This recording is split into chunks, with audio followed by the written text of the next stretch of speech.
la sexta retroalimentación, que corresponde a la segunda parte del siglo XX, la Guerra Fría. Sobre la Segunda Guerra Mundial no vamos a ocupar tiempo ahora porque las respuestas que vi que ustedes pusieron estaban en su mayoría todas buenas. Sin embargo, si quieren repasar sobre el tema, están los materiales puestos en la plataforma Classroom. Hay un resumen que está en PowerPoint y en PDF, y también siempre los invito a que vayan resolviendo los cuestionarios para saber cómo van. Ahora, en relación a la Guerra Fría, consiste esta Guerra Fría en una división ideológica del mundo. Se le llama Guerra Fría por su carácter indirecto, no que se basaba en gestos, en propaganda, en mensajes que se iban entregando un bando a otro, pero sin llegar nunca a entrar en un conflicto bélico de forma frontal.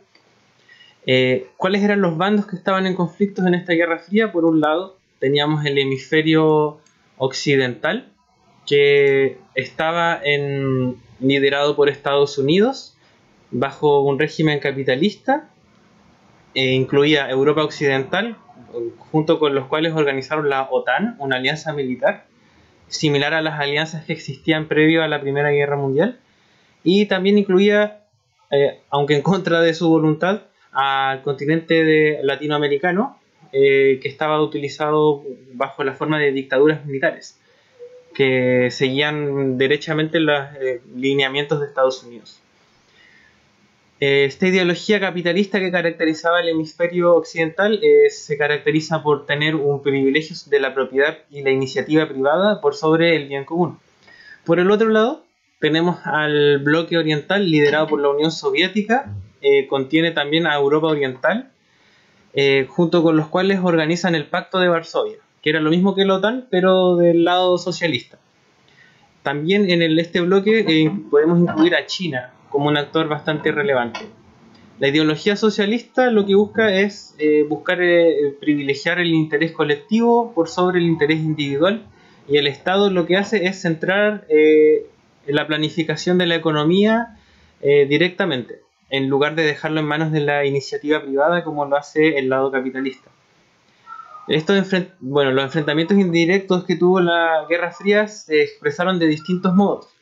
Desde competencias en quién hacía la mejor película, quién ganaba más medallas en los Juegos Olímpicos, y también pasando por una carrera armamentista que fue bastante importante para mantener este conflicto frío, digámoslo así, porque los dos países que estaban liderando esto, tanto la Unión Soviética como Estados Unidos, lograron generar una capacidad armamentística suficiente como para destruir inmediatamente al enemigo, utilizando armas nucleares que podían aniquilar a millones de personas en un instante. Es por esta capacidad de destrucción mutua asegurada que existió durante este periodo que nunca estalló un conflicto directo, porque tanto Estados Unidos como la Unión Soviética sabían que si tiraban la primera piedra, ellos igual iban a ser destruidos. En otro aspecto, vemos que hay una competencia en la carrera espacial. Tanto la Unión Soviética como Estados Unidos compiten por ser el primero en mandar un animal al espacio, por ser los primeros en poner un satélite en órbita, por mandar un robot a Marte, por mandar misiones a la Luna. Finalmente, Estados Unidos son los que logran mayor prestigio a través de esta carrera espacial, logran demostrar su capacidad tecnológica y su poderío económico cuando hacen que el Apolo 11 llegue a la Luna y la primera persona humana logre pisar el suelo lunar. Y eso los deja como unos grandes vencedores en ese aspecto de la Guerra Fría. Hubo otros enfrentamientos indirectos que enfrentaron países de la órbita socialista y con países de la órbita capitalista. Son, por ejemplo, la guerra de Corea entre Corea del Sur, apoyada por Estados Unidos, y Corea del Norte, apoyada por la Unión Soviética. También estuvo la guerra de Vietnam, lo mismo que Corea del Norte, el sur apoyado por Estados Unidos y el norte apoyado por la Unión Soviética. Fue un gran triunfo para la Unión Soviética y una gran derrota para Estados Unidos. Y finalmente, ya casi al final de la Guerra Fría, nos encontramos con la guerra de Afganistán, que fue una guerra entre Afganistán, apoyado por Estados Unidos, contra la Unión Soviética.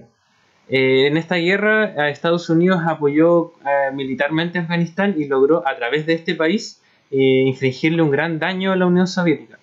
Y fue quizás una de las causas de la caída de la Unión Soviética al final de este periodo. Bueno, en estas 3 guerras lo que se hizo fue tratar de causarle el mayor daño al enemigo, pero a través de un tercero, que en este caso serían Corea, Vietnam o Afganistán.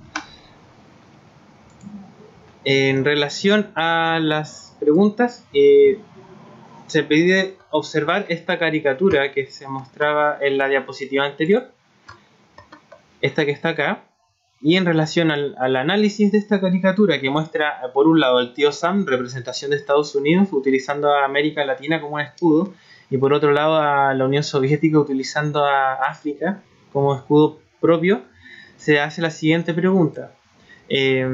¿La Guerra Fría se caracterizó por tener más víctimas fatales?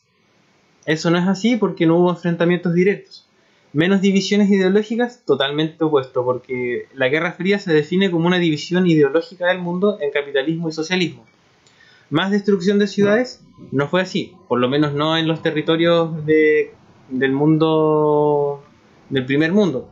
Quizás en Vietnam, en Corea y en Afganistán digan lo contrario, pero no sucedió lo mismo que, por ejemplo, en la Segunda Guerra Mundial. Menos enfrentamientos directos. Esto es lo que mejor define la Guerra Fría, porque fue una guerra indirecta. La pregunta número 11 dice: ¿qué caracterizó el contexto histórico presentado en la caricatura de más arriba? Primero, el reparto del mundo en la época de los imperialismos y colonialismos. Eso corresponde a un periodo bastante anterior, que es previo a la Primera Guerra Mundial. La caída de los sistemas socialistas en el mundo, todavía no.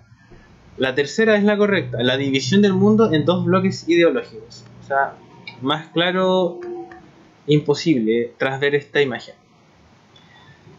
Bueno, y veamos, aquí tenemos la pregunta número 9, dice: ¿qué características en particular poseía el Estado en el bloque del Este que lideraba la Unión Soviética? ¿Protegía la propiedad privada? Absolutamente opuesto a eso. ¿Impulsaba la creación de partidos políticos? No, porque era un régimen totalitario, en el cual las personas ni siquiera podían existir partidos políticos. Entonces tú no podías formar parte de un partido político opositor si ni siquiera existía la posibilidad de crear eso. ¿Garantizaba la libertad de pensamiento de las personas? Tampoco, tal como lo vimos en la guía anterior en relación a los regímenes totalitarios. La correcta es la primera.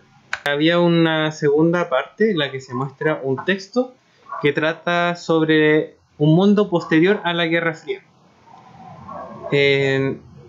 A partir de este texto que pueden leer en el sector izquierdo de la pantalla, se muestra que hay 2 principales consecuencias. En primer lugar, que a pesar de que la Guerra Fría fue un periodo bastante oscuro para ciertos lugares del mundo, en donde hubo siempre un constante miedo a que explotara una bomba nuclear en cualquier lado, al menos se alcanzó cierto equilibrio mundial. Estaba claro que existía un área occidental capitalista, un área oriental socialista, habían 2 potencias que estaban en equilibrio y eso generó cierta rutina, cierto orden que era predecible en el mundo. Cuando se termina la Guerra Fría y la Unión Soviética se desintegra, lo que sucede es que este equilibrio se destruye y se genera una época de incertidumbre, que es la que estamos viviendo hoy en día, en la cual nosotros no sabemos si entramos a un nuevo mundo en el cual Estados Unidos tiene el poder absoluto e indiscutido, o estamos a punto de vernos frente a una nueva pugna por el poder entre otras potencias que están emergiendo. Interrogantes. Primero, ¿cuál es el origen de la inestabilidad que deberá enfrentar el mundo?